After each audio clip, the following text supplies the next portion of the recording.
নমস্কার, তুলিকা মজুমদার। আপনারা কিছু কিছু মানুষ হয়তো আমাকে চেনেন, যারা চেনেন না তাদের জন্য বলি, আমি মূলত থ্রিলার ধর্মী বা অলৌকিক অথবা ভূতের গল্প লিখে থাকি। তার মানে এই নয় যে আমি অন্য জনের লিখি না, সব কিছুই লিখি। কিন্তু এই বই মেলায় সহসা তমসা আমার অন্যতম বই, এবং এটি ঠিক ভূতের গা ছমছমে বই না বললেও ডার্ক জনারের বই বলা যায়। এতে আমাদের মনের অন্ধকারের গল্পও আছে, অতিপ্রাকৃতের গল্পও আছে, অলৌকিক গল্পও রয়েছে। আগের বইটির কথা আপনারা শুনেছেন, কপট ক্রীড়া, যেটা একটি থ্রিলার, আর এটি একটি ডার্ক জনারের বই। 347 নম্বর স্টল, বর্ণাক্ষ সাহিত্য প্রকাশক এই বইটি, এবং বইটি প্রায় স্টক আউটের পথে। বইগুলো সাতকাণ্ড, দিগন্ত রেখা, মাছরাঙা। It is a combination of dystopian horror, dark জনারের গল্প থাকে, মানুষের মনের অন্ধকারের গল্প থাকে। আমি এগুলো নিয়ে লিখতে ভালোবাসি। প্যারাফিলিয়া সংক্রান্ত গল্প থাকে, ফোবিয়া সংক্রান্ত গল্প থাকে। এ যাবৎ যে 13টি বই প্রকাশিত হয়েছে, এটি তার 12তম, এবং মূলত থ্রিলার, লাভ স্টোরিও আছে, নেই তা নয়। তবে ওই যে আমি বললাম, একদম ব্ল্যাঙ্ক লাভ স্টোরি, মানে পাঠা লাভ স্টোরি আমি লিখি না। প্রেমের গল্পের মধ্যেও আমার মিস্ট্রি টুইস্ট থেকেই যায়।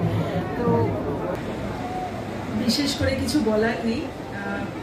লেখালেখির জগতে যদি কিছু অবদান রেখে থাকতে পারি, আজকে তার সার্থকতা এখানটায় অনুভূত হচ্ছে। যে কোনো মানুষের হাতে আমার সৃষ্টি স্পর্শ পেয়েছে, তাতেই এর সার্থকতা।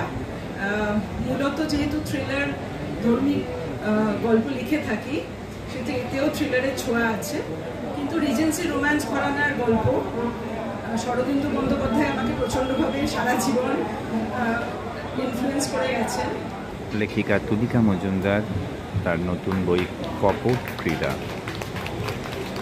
প্রকাশিত হতে চলেছে প্রখ্যাত লেখিকা চুমকি চট্টোপাধ্যায়ের সঙ্গে। বাবার কলমে প্রামাণ্য ইতিহাসের বই, ডক্টর সচলকান্তি দত্ত রায় প্রণীত কিশোরগঞ্জের ইতিবৃত্ত ও সাহিত্য সংস্কৃতি ক্ষেত্র গবেষণামূলক কাজের বই। বাকিটা বাবা নিজের মুখে বলবেন। কিশোরগঞ্জ মূলত একটি সাবডিভিশন বাংলাদেশের ময়মনসিংহ জেলার, এবং আমরা সেখান থেকে, মানে আমাদের রুটস সেখানে।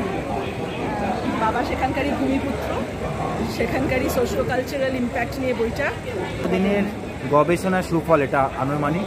অ্যাকচুয়ালি 5টা সাবডিভিশন মিলিয়ে কিশোরগঞ্জ, নেত্রকোনা, জামালপুর, টাঙ্গাইল, এগুলি 5টা সাবডিভিশন মিলিয়ে ময়মনসিংহ ডিস্ট্রিক্ট ছিল। 1984-এ ওগুলি প্রত্যেকটা সাবডিভিশন জেলাতে, বাংলাদেশের সব সাবডিভিশনগুলি জেলা হয়ে গেছে।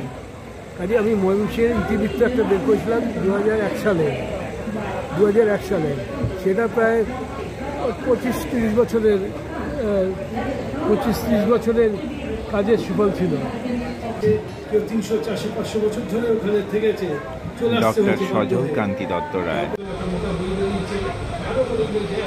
যেহেতু 5টা সাবডিভিশন মিলিয়ে ময়মনসিংহ ছিল, নেত্রকোনা, কিশোরগঞ্জ, জামালপুর, টাঙ্গাইল, এমনি ওই সব আলাদা আলাদা জেলা হয়ে গেছে। সেই ইয়েতেই এখন কিশোরগঞ্জ একটা জেলা, সেইটার উপরে এই কাজটা করা।